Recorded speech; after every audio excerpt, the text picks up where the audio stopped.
Subscribe now and press the bell icon. Never miss an update. अब America के साथ हमारे ताल्लुकात में सिर्फ एक ही चीज कॉमन रह गई और वो है अफगानिस्तान। अगर आज अफगानिस्तान इक्वेशन में से निकल जाए तो आप चाइना के साइड पे हैं और अमेरिका के साथ आपकी एक मुखालफत शुरू हो जाती है और आप एक सुपर पावर के ऑपोजिट साइड पे हो। लिहाजा आप इसी को कैपिटलाइज करना चाहते हैं और आपने सुना होगा कि शाह महमूद कुरैशी साहब ने अमेरिका में जो कांग्रेसमैन को एड्रेस किया, उधर उन्होंने खास तौर पे कहा कि हम अमेरिका के साथ एक ब्रॉड बेस्ड स्ट्रेटेजिक पार्टनरशिप चाहते हैं। यानी अगर आप अमेरिका हमसे अफगानिस्तान में कोई फायदा लेना चाहता है तो हम और जगहों पे कुछ फायदा लेना चाह रहे हैं। सो एक पार्टनरशिप ऐसी डेवलप हम करना चाहते हैं जहां मामलात हों। और आपने सुना होगा कि एनएसए की बातचीत हुई है वहां पे जिनेवा में, और अब उसमें पाकिस्तान अपने तौर पे जो फायदा उठाना चाहता है या उठा सकता है उसकी बात हो। ठीक है, अमेरिका नेचुरली ये चाहे। अब हमारा मसला क्या था? हमारा मसला ये है, हम ये चाहते थे कि अमेरिका यहां से निकलने से पहले अमन कायम करके जाए, यानी एक ब्रॉड बेस्ड गवर्नमेंट। जो पाकिस्तान ने कहा कि हम नहीं चाहते कि वहां पे तालिबान की बोल, असल में ये अल्फाज नहीं है। हम ये कहते हैं कि हम किसी एक ग्रुप के नहीं, हम चाहते हैं कि एक ब्रॉड बेस्ड गवर्नमेंट बने जो अफगान खुद फैसला करें, जिसमें तमाम स्टेक होल्डर्स मौजूद हों और हमें आसानी रहे कि जी हम ये समझें कि इस गवर्नमेंट की रिट पूरे अफगानिस्तान पे है। आज तो उनकी रिट नहीं है, जो गवर्नमेंट है वो काबुल में है। ठीक है। हमें टीटीपी तंग करती है, टीटीपी के हमले होते हैं, वो कहते हैं जी हमारी तो रिट नहीं है वहां पे। तो हम चाहेंगे कि एक ऐसी हुकूमत ब्रॉड बेस्ड बने जो ये ना हमें कह सके कि जनाब फलां जगह से आपके ऊपर हमले हो रहे हैं लेकिन हम कुछ नहीं कर सकते। तो ये ब्रॉड बेस्ड गवर्नमेंट का वहां जिक्र है, जिसको वो तालिबान का सम कह रहे हैं कि जनाब तालिबान का हमने ये कहा कि वो हुकूमत नहीं। हम किसी एक की नहीं कह रहे, हम ये कह रहे हैं कि वहां पे एक ब्रॉड बेस्ड तमाम स्टेक होल्डर्स बैठे और फैसला करें और वो गवर्नमेंट बने जिसमें स्टेक होल्डर्स सबका अपना अपना इंटरेस्ट मौजूद हो। तो ये थी बात। अच्छा, अब चीज ये है कि जैसे जैसे 2001 का हमारा जो एग्रीमेंट था वो तो है ही, लेकिन जैसे जैसे अफगानिस्तान से फौज निकलती गई है वो हमारी रोड और हमारी एयर स्पेस का इस्तेमाल बहुत कम होता गया और आने वाले दिनों में 11 सितंबर पे वो बिल्कुल जीरो हो जाएगा, तकरीबन बहुत थोड़ा रह जाएगा। लेकिन जरूरत हमारी ये है कि अगर अफगानिस्तान में कल को खाना जंगी शुरू हो जाती है और वहां से उसका सारा दबाव हमारे ऊपर आना शुरू हो जाता है रेफ्यूजीज की शक्ल में या टेररिज्म की शक्ल में, तो हम क्या करेंगे? हम जाके लड़ेंगे। हम ये चाहते हैं कि जिसने ये तमाशा खड़ा किया वही आके लड़े, वही इसको आके करे। ना रशिया तैयार है, ना चाइना तैयार है, सब कहते हैं जी निगोशिएटेड सोल्यूशन करें, ना ईरान तैयार। और सारा जो मलबा आता है वो पाकिस्तान पे आता है, हम भुगतेंगे उसको अगर वहां पे खाना जंगी शुरू हो जाती है। लेकिन हमने ये कहा है कि आपके साथ हमारा जो बातचीत थी कि आप हमारे यहां से कराची पोर्ट से सामान लेके जाते थे या आपके हवाई जहाज यहां से गुजरते थे, वो गुजरे। लेकिन हमने शमशी बेस के बाद उनके साथ ये किस्सा खत्म कर दिया था। लास्ट हमारा शमशी बेस था, जनरल साहब आप एक नुक्ता बयान करके आप थोड़ा सा पीछे वापस चले जाएं।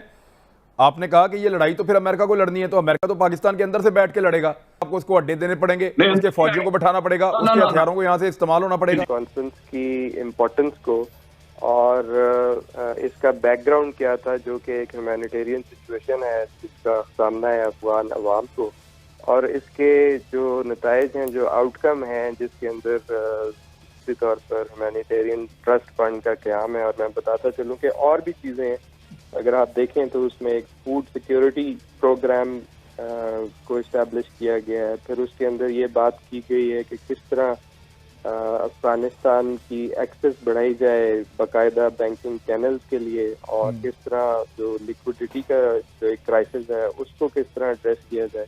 और फिर साथ ही साथ OIC ने अपना एक स्पेशल एनवॉय भी नामजद कर दिया है अफगानिस्तान की सूरत हाल के लिए। तो फिर साथ आप देखें उसके अंदर एक बड़ा वाज़ेह पैगाम है कि जो सैंक्शन या पाबंदियां जो पुरानी चलती आ रही वो रुकावट नहीं बननी चाहिए ह्यूमैनिटेरियन असिस्टेंस में। ये बहुत सारी चीज़ें हैं। मैं ये कहूँगा मुख्तसरन कि पाकिस्तान ने ये जो इजलास की जो मेज़बानी की, अब इसको आप इस तरह देखें कि ये सिर्फ एक OIC और इस्लामी ममालिक का इजलास तक महदूद नहीं रहा। हमने इसको as a wider broader platform पेश किया, और इसके अंदर P5 ममालिक, इसके अंदर अक़वाम मुत्तहिदा और उनकी एजेंसीज, दूसरे ममालिक, रीजनल ऑर्गेनाइजेशन, अरब लीग, PCO और इंटरनेशनल फाइनेंशियल इंस्टीट्यूशन जिसमें IMF, वर्ल्ड बैंक और फिर इस्लामिक डेवलपमेंट बैंक। और आसिम, जितने ऑर्गेनाइजेशंस और जितने मुल्कों की आप नाम ले रहे हैं, OIC से हट के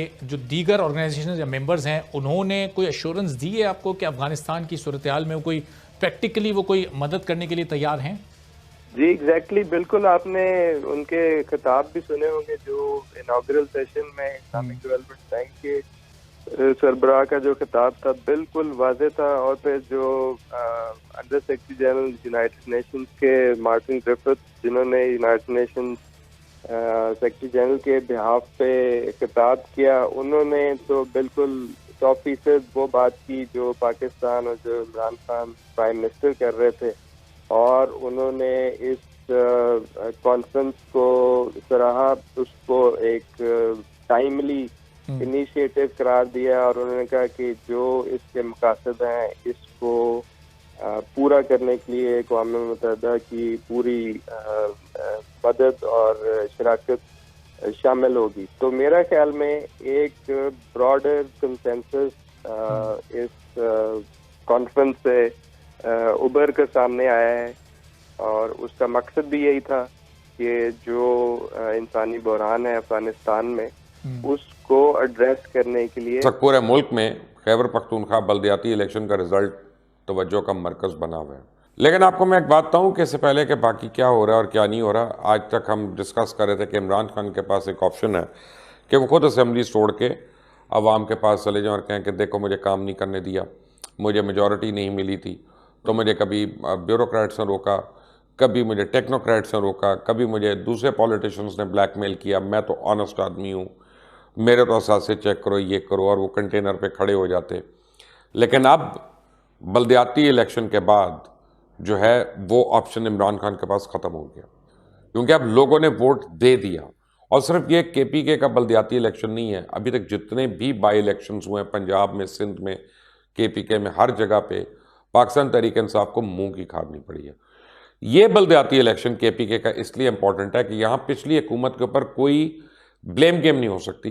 पिछले 5 साल भी तो PTI की हुकूमत थी वहाँ, पहले आप याद करें MMA की हुकूमत थी, उसके बाद ANP की हुकूमत आ गई, उस बाद PTI आई, दोबारा लोगों ने PTI को वोट दिया, तो सब ने कितना वावेला मचाया कि जनाब पहली बारी KPK में जो है वो PTI को दूसरी बार वोट दिया गया उनकी कारकर्दगी पे। लेकिन अब आज उस कारकर्दगी का पोल खुल गया। अब बाकी लोग क्या कह रहे हैं, कहीं तो मरियम नवाज कह रही है कि तब्दीली आ नहीं रही, तब्दीली जा रही है। तो कहीं इसके नतीजे को देख के कहा जा रहा है कि तहरीक इंसाफ पंजाब में अपनी कब्र खोदने की बजाय इंतखाबात से राह फरार इख्तियार करेगी। तहरीक इंसाफ की बल्दियाती इंतखाब का रिजल्ट देखकर लगता है कि ना सिर्फ अंपायर न्यूट्रल हो गया, बल्कि अवाम ने भी अपना बदला ले लिया। इन इलेक्शन में कहीं धांधली की खबरें आई, कहीं वोट चोरी करने की खबरें, कहीं उम्मीदवार जीतने की खुशी में हवाई फायरिंग से खुद ही शिकार हो गया, और कहीं तहरीक इंसाफ के बड़े बड़े नाम नेहाद बुरज उलट गए। अब तहरीक इंसाफ बहाने ढूंढ रही है कि इल्ज़ाम किस पर लगाएं।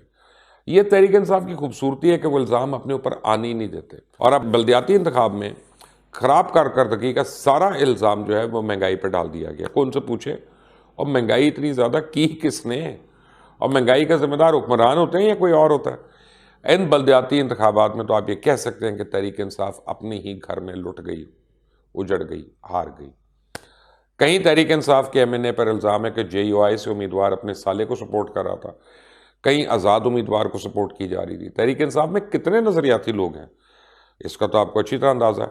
और जब तहरीक इंसाफ की किश्ती डूबेगी तो मुझे लगता है इमरान खान अकेले ना रह जाए। और इस सूरत हाल में आसिफ अली जरदारी ने एम्पायर के नाम एक अहम पैगाम दिया और हुकूमत की छुट्टी कराने का उम्दिया दे दिया, उस पर भी बात करूँगा। जबकि आज की इस वीडियो में कोशिश करूँगा कि KPK बल्दियाती इंतखाबात के हवाले से वो तमाम खबरें दूँ आपको जो आप सुनना चाहते हैं, जो आप जानना चाहते हैं।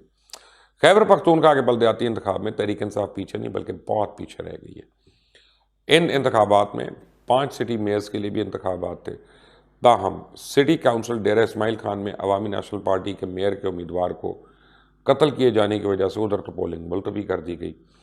4 सिटी काउंसिल्स मर्दान, पेशावर, कोहाट और बन्नू में सिटी मेयर के लिए पोलिंग हुई।